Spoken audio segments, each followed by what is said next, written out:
All right, let's look more closely here at this. There's a lot of information here to be understood. In that day is our time now. It says, shall be distributed for food. And I told you that's the doctrine. That's what the locusts are going to bring. They're going to bring the doctrine. And the doctrine is going to be based upon this being Leviathan, and they're going to begin to spread the word that he is your creator. Now I'm revealing who his identity is. It is none other than the Sumerian Lord Enki. Okay, Lord of the Apsu or Lord of the Underworld. Now I know there's many people that even watch my videos that are floating around. They think Enki is a real god. Nope. No freaking way, Jose. Not on your life. If you continue to believe this as I show you this information, I am left with no other opinion that you are a freaking agent. That you are somebody that is literally, you have an agenda, all right? And I'm not going to entertain your agenda, that's for sure.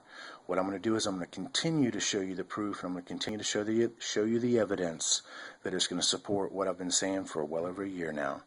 So we see that Leviathan now is dwelling over the depths of the sea above the springs of water. Now let's look at who is the springs of water, okay? Who is the fountains? A spring is a fountain. Who is the fountains of water?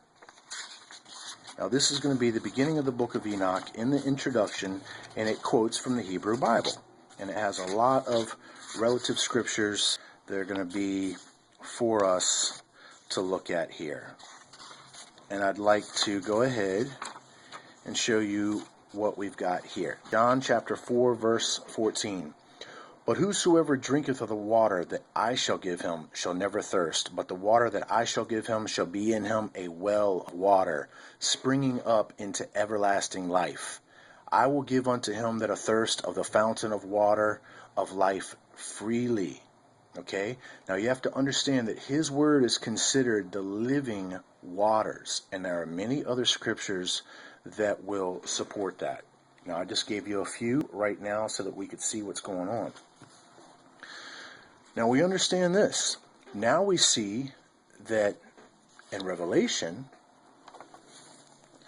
that we see what's happening with the positioning of this fallen star of the waters. It's making the waters become bitter because they were made bitter. Now it's not all the waters, okay, but it is a third of the waters.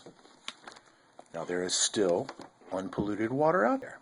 But what we're talking about is the main avenues, these rivers, the main avenues of truth, which we're talking about academia and theology. And then you have to understand that we're talking about the pollution of the Bible itself, and which is where you can find the gospel. The Bible, the Hebrew Bible, is where we find the gospel. And that is the written word as it's recorded by the Hebrew Bible of the words of Jesus Christ. And we see that that is where they try to fell their darkness. They try to fall the darkness over the water, the living word of Jesus Christ. And you're seeing it being shown to you every which way that we possibly can. Let's look at Behemoth here real quick, who a lot of people want to believe was a brontosaurus from the past. Nah, not at all. And a male monster whose name is Behemoth, which possesses moving on his breast. Whoa, what is that all about? Moving on his breast? I thought a serpent was the one that was condemned to moving on his belly, eating the dust all the days of his life. And now we see what he's all about, the invisible wilderness. What is this invisible wilderness? Well, let's look at what a serpent does. A serpent crawls upon his belly. What does he do? He feels vibrations. Oh boy, that's exactly right. The serpent feels the vibrations.